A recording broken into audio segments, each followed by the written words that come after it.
¿Qué tal? Buenas noches.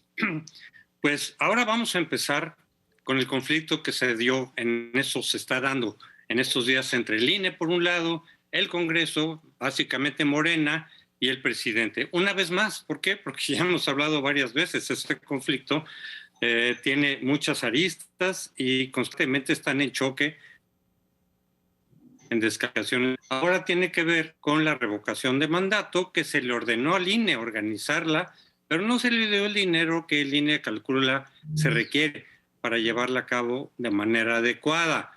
Entonces aquí hay dos factores: la revocación de mandato, los aspectos legales, para qué es, etcétera, y la cuestión del dinero, porque desde la oposición dicen, claro que el INE tiene el dinero de sobra, lo que pasa es que no lo quiere gastar o quiere boicotear la consulta, pero los 4,000 millones de pesos que se requieren aproximados, claro que los tiene el INE, que los saque.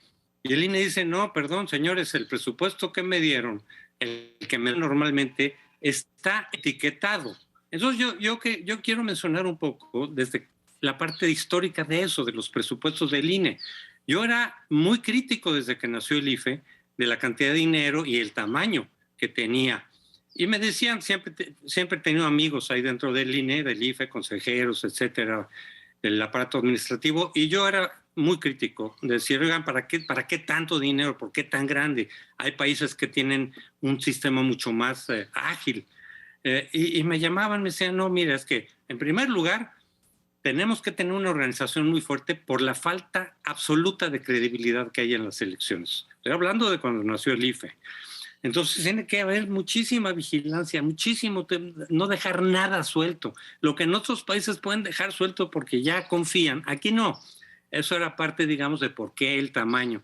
Y dice, y las responsabilidades que nos dejan tienen costo específico y de tal manera que los presupuestos están etiquetados. Yo también critiqué desde entonces la gran cantidad de dinero que les daban a los partidos, el financiamiento.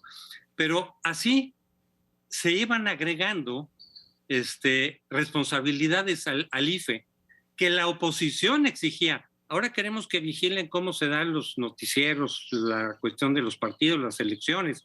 Bueno, pues necesitamos más gente, más aparatos, más electrónica, pues ahí va, con el presupuesto adecuado. Ahora la credencial en 94 con fotografía y sellos para que no se pueda duplicar, pues cuesta tal dinero. Todo lo que se le ha ido agregando, que casi en cada reforma electoral se le han ido agregando responsabilidades al INE, tiene un costo que además legalmente tú no lo puedes cambiar. Entonces, el margen para realmente obtener ese dinero es muy estrecho. Ya es lo que fue a explicar Córdoba al Congreso y lo he explicado en los medios varias veces. Entonces, ya le rascaron por donde sí se puede y les da 1,700 millones. No alcanzan a los 4,000 y tantos que requerirían para hacer la elección, porque esa es la parte que dice la ley, en los mismos términos exactamente que una elección presidencial.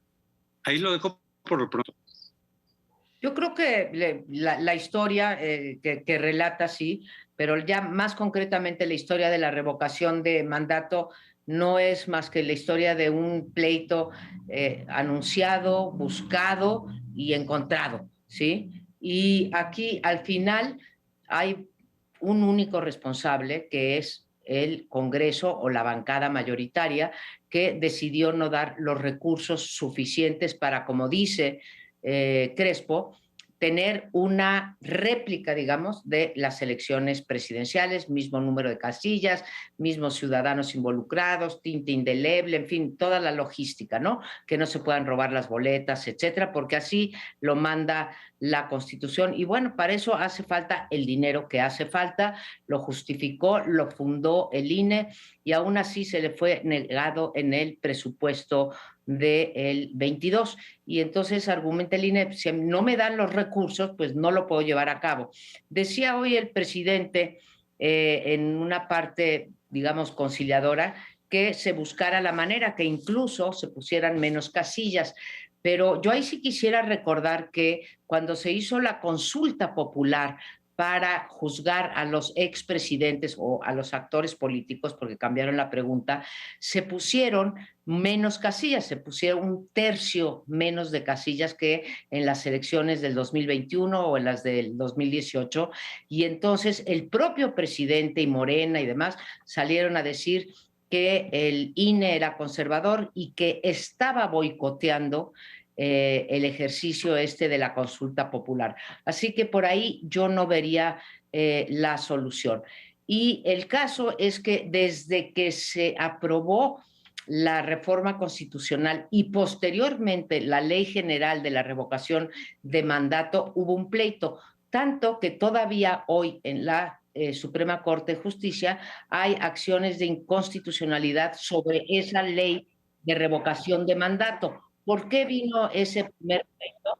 Porque se dijo en ese momento que estaban transformando lo que decía la Constitución, que era revocación, en un ejercicio de ratificación de mandato. También porque López Obrador quería que esa revocación de mandato se diera el mismo día de las elecciones intermedias para ahorrar dinero, pero entonces la oposición decía, no, ahí hay una intención política que es jalar el voto, ¿no? Entonces ha sido pues una cantidad de tropiezos que, como vamos a ver en el siguiente bloque, están culminando pues en un pleito monumental que volverá a caer en la Corte. Además de todo esto, hay otra historia que subyace a lo que ya comentaba José Antonio y María Amparo, que es el forcejeo entre quienes han buscado un organismo electoral, una autoridad electoral autónoma, y quienes quieren tener sometida a la autoridad electoral. Es una vieja pelea. 1910 hubo una elección fraudulenta porque la autoridad electoral estaba controlada por el dictador Porfirio Díaz, lo cual llevó pues a una protesta masiva y la revolución que todos conocemos. Y durante muchos años, ya cuando se crea el Partido Revolucionario Institucional, la autoridad electoral estaba sometida a la Secretaría de Gobernación. De hecho, era el órgano que la controlaba, pero por las movilizaciones sociales que gradualmente incluyeron la autonomía del órgano electoral, empezaron las reformas electorales que fueron gradualmente dándole un poco más de autonomía a la del 77, luego con la rebelión zapatista en el 94 vino los acuerdos de Bucareli que permitieron la llegada de nuevos consejeros más autónomos. Luego la del 96, cuando llegó el Consejo Electoral más autónomo que yo tenga memoria, el encabezado por José Woldenberg, pero fue tan autónomo que los corrieron a todos en el 2003 y ahí van y vienen. En estos momentos creo que tenemos una situación muy peculiar porque Lorenzo Córdoba, y ya que José Antonio Crespo habló de sus críticas, yo fui uno de los críticos más severos de el IFE-INE de Lorenzo Córdoba, de aquel Lorenzo Córdoba conciliador, pusilánime diría yo, que buscaba satisfacer los deseos de los partidos, al que por razones que todavía me pregunto y que ojalá los podamos discutir en el siguiente bloque, sobre todo Crespo y María Amparo, que han estado muy cerca de este proceso, el Lorenzo Córdoba que se emancipa y se ha acompañado y decide demostrar que el INE actual es autónomo y que no se va a dejar someter por los deseos de las mayorías y del presidente Andrés Manuel López Obrador. Que este pleito, que esta pelea, que esta diferencia entre personal e institucional está atrás de lo que del conflicto que ahora estamos viendo sobre la consulta para la revocación del mandato. Bueno, ya me queda poco que comentar. Simplemente pareciera que hay aquí un problema muy difícil de solucionar, no nada más en México, sino en general. Se necesitan los órganos autónomos, se necesita un poder que frene al otro poder, que se equilibre. Sí, sí se necesita, ni duda. Pero el tema en México, en Estados Unidos y en otras partes es que algunos de estos instrumentos de autonomía que enfrentan básicamente al Poder Ejecutivo, para eso están hechos. No es suficiente con que el Congreso pueda frenar al Ejecutivo, sino hay que ponerle algo más. La Suprema Corte en muchas partes y luego esta proliferación de organismos autónomos, pero ninguno de ellos, o casi no, que puede haber excepciones, no es el caso en México, en otra parte sí, no tienen el aval de la votación de lo que se supone es la voluntad del soberano, sino que llegan por otra parte, pero toman atribuciones que corresponden realmente a alguien que tiene una base social y que responde a las exigencias, demandas, deseos del ciudadano y que se reflejan en la elección. Aquí, insisto, no es nada más el problema de México, pero muchos de estos formas de pesos y contrapesos en donde la presidencia o el Congreso sí tienen en principio una base electoral, una consulta al ciudadano, los otros no la tienen. Y ahí entran muchos elementos no particularmente democráticos en el juego de a quién se nombra en estos organismos. Se les nombra en un momento y luego se prolongan cuando ya cambiaron las circunstancias políticas y en el otro momento ya están muy ajenos a lo que les dio el origen. Y aquí estamos viendo solamente un ejemplo de algo mucho más común y no nada más en México, que es el de estos órganos que son poderosísimos, pero que no pasan por las elecciones.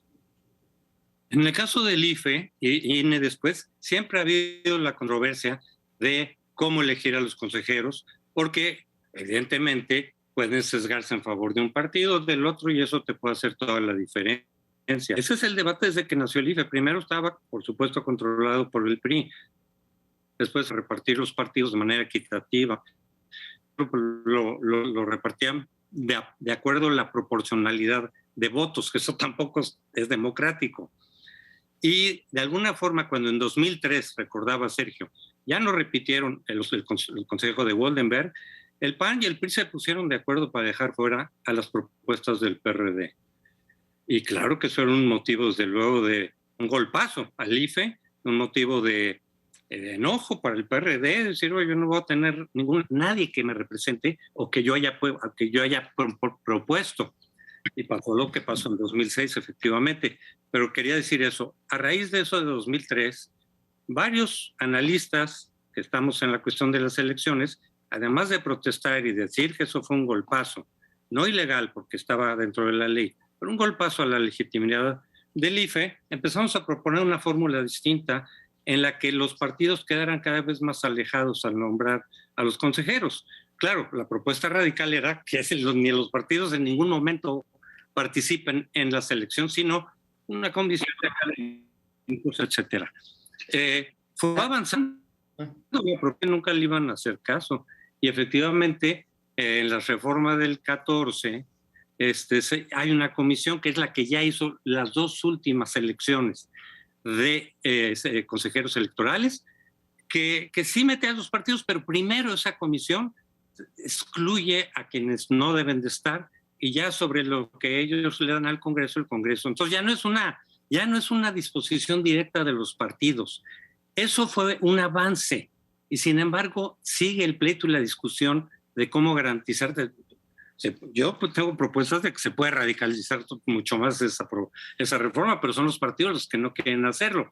Ya veremos, pero eso en relación con la autonomía. ¿Por qué? Porque se sigue cuestionando hoy por hoy la autonomía de los consejeros. Curiosamente, con eso termino, el que lo hace es el que ganó la elección. Normalmente esos cuestionamientos vienen del que perdió. Aquí estamos viendo única vez del que ganó, pero nos vamos al siguiente segmento.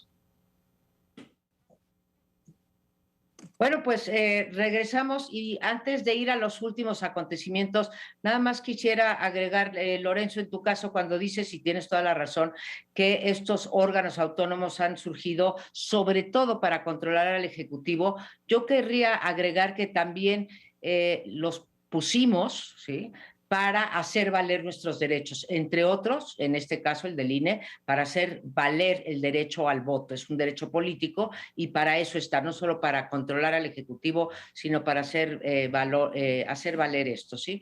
El derecho al voto y a que cada voto cuente. Pero regreso a los últimos acontecimientos que fueron la semana pasada, cuando en una sesión general del Consejo General del INE, en una votación apretada, una votación de 6-5, se aplazó. Muchos diarios están diciendo que se suspendió y hay que aclararlo. Se aplazaron las tareas tendientes a llevar a cabo la revocación de mandato, que sería el 10 de abril. ¿Por qué se aplaza esto? Porque el INE considera que ya no hay las condiciones y que necesitan saber si van a tener el dinero suficiente para poder llevar a cabo la revocación de mandato. Creo que por fortuna tenemos un órgano colegiado en donde yo no diría, Sergio, que Lorenzo, muy lejos de que haya sido pusilánime, y creo que no se ha sometido a ningún presidente, y cuando tuvo que cantar victoria de Andrés Manuel López Obrador la hizo, como lo hizo también con Enrique Peña Nieto antes, pero sí se han venido endureciendo las posiciones a raíz de esta decisión que tomó el INE. ¿Y cuál ha sido esta radicalización? La radicalización está, bueno, primero, que incluso es previo, es la interposición de una controversia constitucional por parte del INE para que se le den los recursos. Vamos a ver qué dice la Suprema Corte. Segundo, Morena está pidiendo, y lo acompaña la Cámara de Diputados, bueno, la mayoría parlamentaria en la Cámara de Diputados, juicio político a los consejeros porque no están cumpliendo una obligación constitucional, a lo que contesta el INE: no podemos estar obligados a lo imposible, no puedo hacer una revocación de mandato en los términos que me lo piden si no me dan el dinero. Y entonces le pide a la Corte que le diga al Congreso que les den el dinero.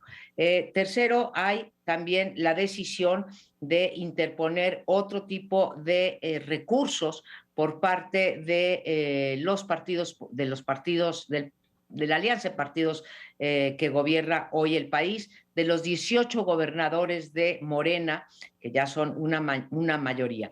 Entonces, yo creo que sí se puede hablar de derechos políticos y es un derecho a la revocación de mandato, pero como decía hoy Silva Herzog, todos los derechos requieren dinero y para poderlo ejercer plenamente, también lo requiere, y le asiste la razón al INE de decir: no puedo organizar, no puedo hacer mi obligación constitucional si ustedes no me lo permiten. Creo, María Amparo, si me permites que, bueno, sí. Para invocar un clásico tengo otros datos. Sí. En el caso de Lorenzo Córdoba, y lo he hablado incluso con él, por ejemplo, la manera como protegió al verde ecologista, que estuvo a punto de perder el registro, y pues fue determinante el papel que jugó Lorenzo Córdoba para mantenérselo, porque así convenía en ese momento al Partido Revolucionario Institucional, vamos, porque el verde ha sido amante de... La meretriz de todos. La meretriz de todos los partidos, ¿no? Ahora es de Morena y ya veremos quién siga.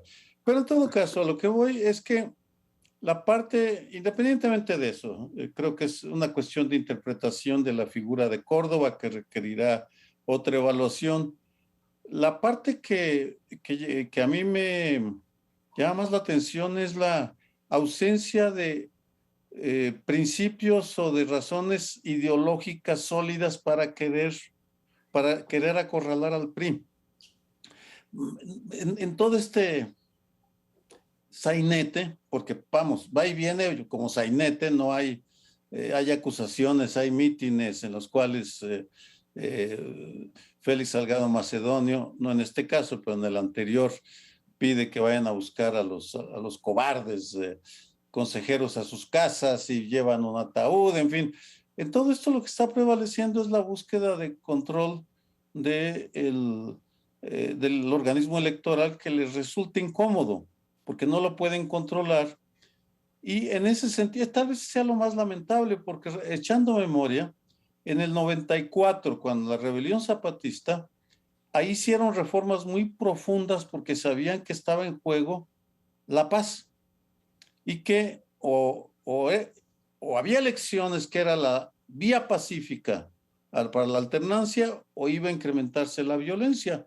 Y entonces sí se dieron y entraron una camada de consejeros electorales muy autónomos. Entre ellos iba José Agustín Ortiz Pinchetti, el actual fiscal para asuntos electorales. Pero, en fin, tal vez la parte que provoca más escepticismo entre quienes nos dedicamos a dar seguimiento al tema electoral democrático es esta ausencia total de una discusión. Es simplemente muy pragmática.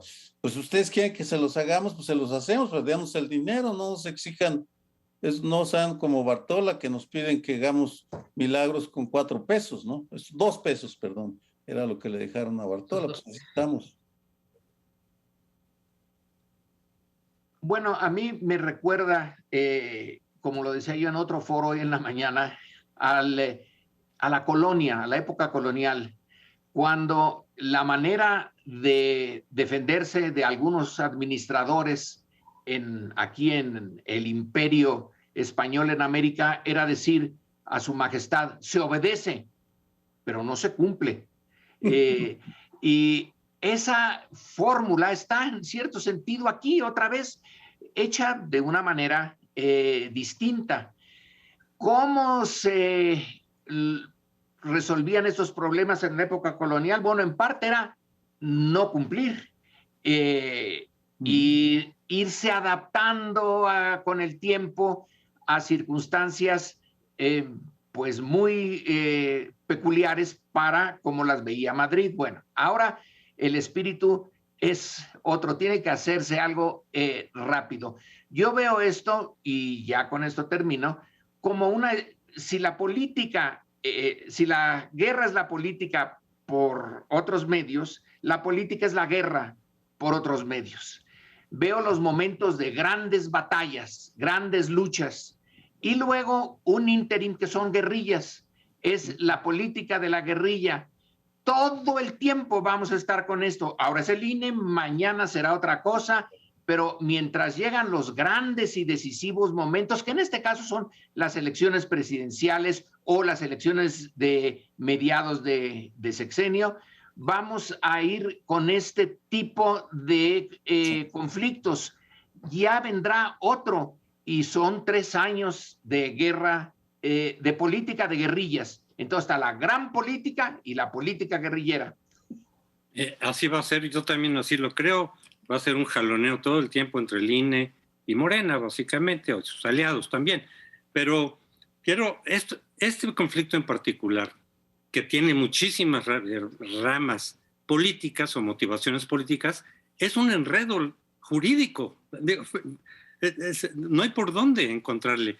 Decía María Amparo, recordaba la consulta de agosto. Ahí lo que pasó, para ampliar un poco más, es igual, te toca hacer la consulta sobre los presidentes y demás. El INE dijo, ok, me va a costar 1.500 millones, porque es un nivel distinto de una elección presidencial. No tengo 1.500 millones, los necesito. Le dijeron, no te damos nada, el Congreso, Hacienda tampoco. Tú búscale a ver cómo. Y entonces logró recortar otra vez de por aquí por allá 500, no 1.500. Y dijo, oigan, ¿quieren que haga la consulta? Va a ser con 500 millones, va a ser mucho menos casillas de las que se necesitan en una elección nacional. ¿Están de acuerdo, Congreso? Sí. ¿Estás de acuerdo, presidente? Sí. Que así la hagamos y hasta donde me alcance. No va a haber casillas especiales, no va a haber casillas en todos lados. Van a estar más o menos concentradas, a la gente le va a costar más trabajo encontrarlo. Pero esto es lo que me alcanza con 500 millones. ¿Están de acuerdo? Sí. Lo hicieron, efectivamente no era igual, y se le echaron encima el Congreso y el presidente decir, estabas boicoteando, le digo, no, pues se los avisé y ustedes estuvieron de acuerdo. Eso es lo que podría volver a pasar, aunque con una diferencia. Hoy en la mañana, López Obrador efectivamente dijo, el chiste es que se haga. Claro, muchos dirían, pues denle el dinero y se hace. Dijo, no importa incluso con el qué dinero, que si les alcanza, así dijo, revisen si quieren, que si les alcanza para 10,000 casillas, aunque se necesitan 140,000 casillas, que con eso se haga. Bueno, legalmente aquí no se puede. La ley dice que tiene que ser exactamente en las mismas condiciones que en una elección presidencial. O sea, de entrada la ley no te lo permite. Pero si lo hicieras y dijeras, ok, con 1,700 de los que tengo lo hago, nada garantiza que se te fueran encima otra vez cuando no saliera como debería de salir. Vamos a ver qué dice la Corte. El tribunal también puede intervenir eventualmente. Puede prolongar, no cancelar, pero puede posponer la consulta, el INE. Sí, legalmente sí. No puede cancelarlo, pero sí lo puede posponer, que es lo que hizo. Bueno, yo hay que... Ahí tengo un desacuerdo contigo, Crespo, con lo primero que dijiste. Yo creo que hay conflictos en política irremediables, ¿sí?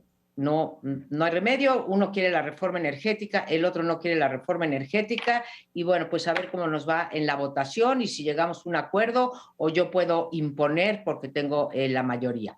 Pero no era un conflicto irremediable, fue un conflicto creado. En primer lugar, nos quieren hacer creer que si no hay revocación de mandato, no somos demócratas, lo ha dicho el presidente varias veces. Bueno, conozco muchas democracias presidenciales que no tienen revocación de mandato. Lo que es más, son las democracias, ¿perdón? La mayoría no tiene. La mayoría no tiene, o sea, aquí en Latina tenemos pues Venezuela y Perú, ¿no? Y dos, sí hay soluciones a la mano. La primera es que el Congreso rectifique y les dé el dinero. Y la segunda es que López Obrador le ordene a su secretario de Hacienda que les dé el dinero a los del Instituto Nacional Electoral. O sea, el año pasado movió 18% lo que había aprobado el Congreso. Pues que mueva un cachito, le dé el dinero al INE y se acabó. ¿Sí? Nos vamos a la revocación de mandato, así que yo creo que es ineludible la conclusión de que aquí el culpable, el responsable de que estemos metidos en este lío es la mayoría en el Congreso que decidió no dar el dinero para poder hacer la revocación de mandato en los términos en los que marca la ley. Pero como no somos nosotros los que decidimos, sino la Corte, habrá que esperar. Y nos vamos a un corte, regresamos en un minuto. Bien, pues divido mis comentarios en algo sobre México y luego una reflexión sobre lo que está pasando, porque se prolonga la incertidumbre en México y el mundo. Es decir, ahora estamos frente a una nueva oleada, para algunos es la quinta, para otros la sexta, y las reacciones están siendo muy disímbolas, dependiendo del país, de la región, de las condiciones. En México es un poco fantasmagórico lo que está pasando, porque, bueno, sabemos que viene tal vez una nueva oleada de infecciones que va a ser más infecciosa, pero menos letal, al menos es lo que se nos dice. Pero al mismo tiempo, y a diferencia del hace 2 años, sí, hace poco menos de 2 años, 1 año, 9 meses, ahora el tema está virtualmente desaparecido de la agenda pública, se discute poco. El subsecretario todopoderoso López-Gatell está mediáticamente desaparecido, de cuando en cuando sale, pero no se le ve como antes. Y simultáneamente, algo que me llamó la atención es una Secretaría de Salud trasladándose a Acapulco. En enero ya empezarán a ejercer sus funciones los directivos desde Acapulco. Un surrealismo total porque, bueno, en teoría en enero veremos lo que va a pasar en México. En el mundo, resalto, anticipando o reiterando lo que ya dije sobre la diversidad de las reacciones, el choque brutal que se está dando entre la ciencia y el oscurantismo. Me resulta así particularmente extraño que en el siglo XXI, en donde estamos enviando una sonda al cosmos profundo para conocer el origen del universo, fotografiar el origen del universo hace 37,000 millones de años, tengamos al mundo dividido entre el sector pues progresista liberal que está a favor de las vacunas y el conservador que va en contra de las vacunas y de las restricciones. Y no estamos hablando de países pobres, subdesarrollados, sino de las principales democracias del mundo, en donde, o las más consolidadas o las más industrializadas, en donde lo que estamos viendo con azoro es como un porcentaje bien importante de la población, hasta una tercera parte de Estados Unidos, no se quiere vacunar por razones ideológicas y por dudar de la ciencia. Increíble. Sí, Estados Unidos está al frente en muchos aspectos científicos y sin embargo, ahora viendo la gradación de quienes tienen en proporción más vacunas y quienes tienen menos, Estados Unidos está en un lugar bastante bajo. No es posible, pero sí es posible. Entonces, aquí tenemos que en África hay una proporción muy baja de gentes vacunadas. Pero bueno, es el continente más pobre. Quieren vacunarse. Luego, en Estados Unidos, que es el país más rico, no quieren vacunarse y sí tienen vacunas. Es una situación un tanto inexplicable. Pero la situación en México que dices, Sergio Aguayo, de que está esto, una cierta ausencia, bueno, por ahora no estamos en una nueva ola. Y sí hay que reconocer, yo por lo menos, que ya me vacuné por tercera vez. Es decir, que está funcionando en México y está funcionando bien, cosa que antes se dudaba. Ahorita está funcionando bien y si ves el tipo de camas disponibles para COVID en toda la República y en los estados más duros, por ejemplo, Chihuahua, Baja California, hay espacios disponibles. Así que por el momento, la situación está controlada, pero viene el factor externo, como cuando la influenza a principios del siglo pasado vino de Veracruz y del norte, o sea, de Europa y de Estados Unidos. ¿Quién sabe qué vaya a sucedernos? Pero por el momento, la calma es una calma chicha, si quieres, pero sí hay una calma real. Pues hay una calma real, no sé si también porque queremos ya salir de esto y creer que no vamos a tener un año igual al pasado y a la mitad del antepasado o más de la mitad del antepasado, pero el hecho claro es que ahora en efecto es más contagioso, pero es menos letal, tiene menos síntomas, requiere menos hospitalización y por eso tenemos menos saturación, pero ya en Estados Unidos y en particular en lugares como Nueva York ya nos están reportando digamos, un desbordamiento de las hospitalizaciones y es el estado que más porcentaje de su población está vacunada con el esquema completo e incluso con lo que llaman el refuerzo o el booster. Entonces, pues no sé, ayer leía en el New York Times en efecto a Fauci, el Hugo López-Gatell de allá, no, ¿verdad? Me va a matar si me escucha Fauci, que digo eso, pero ya alertando, ¿sí?, que vienen las 2 primeras semanas de enero que nos tenemos que preparar y políticamente, tanto en Europa como en Estados Unidos, pues hay un temor de frenar, por un lado, la actividad económica y por otro lado también, pues ya la angustia de la gente que no quiere que le echen a perder las fiestas navideñas. Yo lo que pienso es que en México, Lorenzo, hay un lag, hay un desfase. Así empezó Estados Unidos y nosotros íbamos con un desfase aproximadamente de 3 semanas o entre 3 y 5 semanas, y entonces empezaron ya los contagios cuando recién iniciamos con el coronavirus, y no dudaría yo que viniera esa ola que están advirtiendo pues en varios países europeos y en Estados Unidos, como digo. Y en el caso de las vacunas, que creo que hace muy bien Sergio en mencionar esto, ayer salieron las últimas cifras y México tiene un 50%, que no es nada despreciable, pero finalmente para una pandemia de esta naturaleza y de esta viralidad, pues no es para sonreír.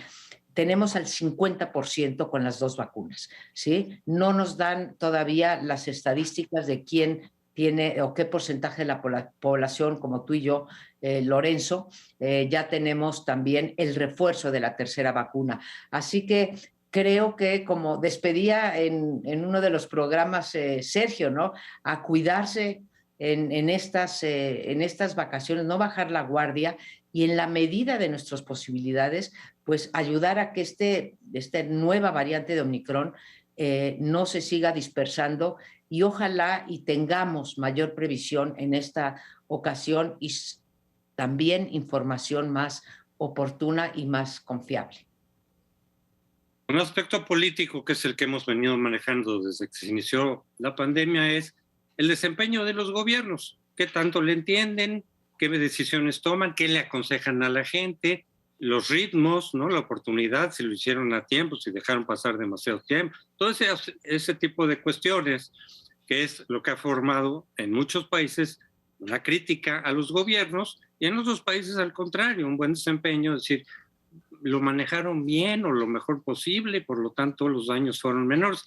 Ese es un aspecto, pero hay otro por ahí que hemos descuidado, creo, que es un conflicto ya no tan político, le llamaría social, que es con aquellas personas, que hay muchas en todos los países, que no se quieren vacunar porque, lo mencionabas un poco tú, Sergio, no es porque no creen que las vacunas sirvan para lo que sirven. Al contrario, hay hipótesis que mucha gente sostiene de que las vacunas te van a hacer daño, que eventualmente incluso te van a matar. O sea, muy, muy vinculado con conspiraciones, teorías conspirativas, que uno diría, por favor, bueno, los que sí creemos que sí hay que vacunarnos y que la pandemia, pero el caso es que hay muchísima gente que dice, yo no me voy a poner la vacuna y no se la han puesto, porque desde mi punto de vista es un engaño, me va a hacer daño, entonces no me la pongo.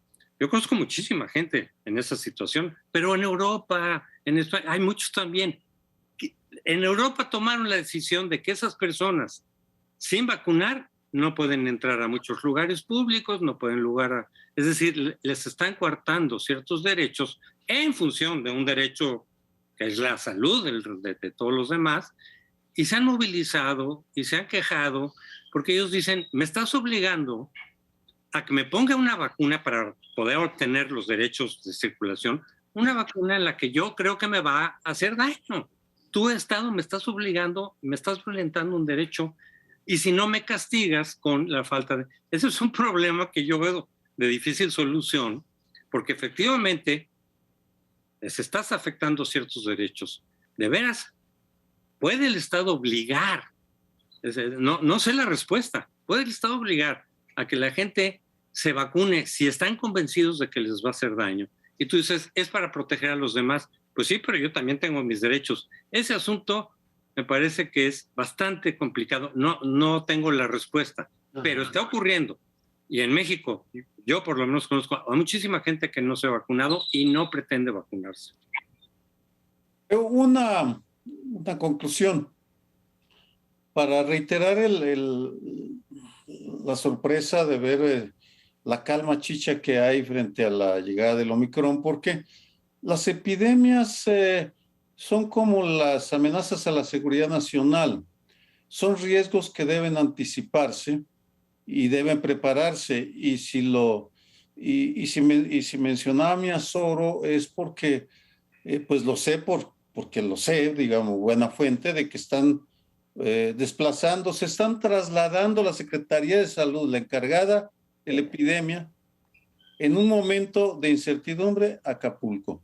Y en ese sentido, pues sí me parece que de repente los generales se van de vacaciones cuando nos va a atacar posiblemente el enemigo. Ojalá y no suceda, ya lo veremos, pero cuidémonos todo lo que podamos. Más vale prevenir que lamentar.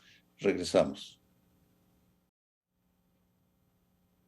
Bueno, pues en esta parte final del programa, creo que vale la pena, merece mucho el caso chileno, por razones históricas, latinoamericanas y por el hecho de que, en fin, las elecciones para presidente se llevaron a cabo no sin una violencia previa, pero no nada que sea catastrófica. Ganó ayer, nos enteramos, ganó la izquierda y Gabriel Boric es ahora ya el candidato electo. Vale la pena recordar varias cosas. En primer lugar, fue hace 48 años que Salvador Allende fue destruido, se suicidó, lo mataron, pero fue destruido en su esfuerzo por llevar a Chile al socialismo por la vía pacífica, por la vía democrática. Bueno, en esta ocasión se enfrentaron ya al final dos visiones muy representativas de Chile. La derecha es derecha en serio, es toda la idea del mercado, de echar fuera al Estado en materia económica, dureza, meter las cosas al orden. Y del otro lado tenemos al candidato que ganó, que abiertamente está, entre otros, apoyado por el Partido Comunista.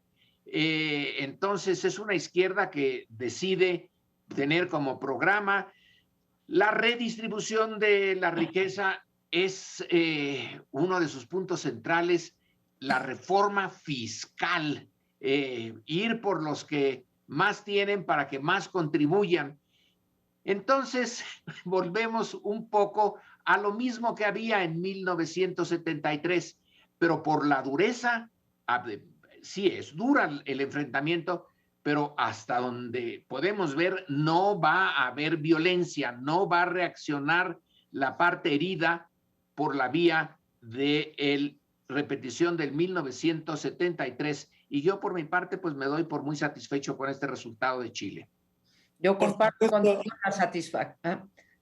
Comparto contigo, Lorenzo, la satisfacción. Algunos están ya diciendo en Chile que va a venir un desequilibrio en uno de los países que ha habido tanta estabilidad y etcétera, pero yo primero no lo creo. Escuché el discurso una vez que le dijeron que había triunfado con el 56%, un muchacho muy joven, por cierto, de 35 años, y celebro el programa que nos dibuja, ¿sí? Que lo dice claramente: yo quiero llevar a Chile hacia un modelo de bienestar, ¿sí? De bienestar social. Segundo, me da gusto, no forma parte de ninguno de los dos grandes bloques que se repartieron el poder desde 1990, derecha, izquierda, pero desde 1990. Él no forma parte de eso, líder estudiantil, y en fin, triunfa en estas elecciones.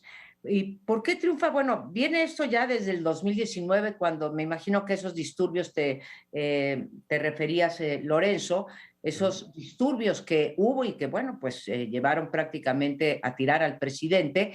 Pero es que Chile es el país más desigual, sí creció y creció mucho desde la dictadura de Pinochet y luego siguió creciendo, pero es el país más desigual de todos los países de América Latina, ¿sí?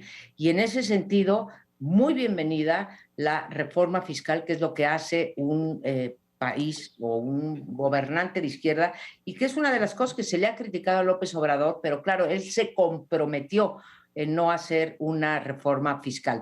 Pero vaya, en Alemania mismo, cuando ganaron y luego hicieron el gobierno de coalición, lo primero fue una reforma fiscal. Yo celebro, junto con su triunfo, que haya dicho que, dado que ni izquierdas ni derechas tienen mayoría, tienen que llegar a acuerdos amplios, ¿sí? Pienso que en la democracia esa debe de ser la esencia de la democracia, los acuerdos amplios, y comulgo con su programa de gobierno cohesión social, desarrollo sostenible, salud que no discrimine, derechos humanos, pensiones dignas, etcétera. Y dice, no se podrá lograr todo al mismo tiempo, no hay una cuestión triunfalista, pero si logra estos acuerdos amplios, creo que será un gobierno exitoso y exitoso del tipo que creo que nos gusta a todos los de primer plano, democrático y en pro de la desigualdad. Y ahí sí, primero los pobres.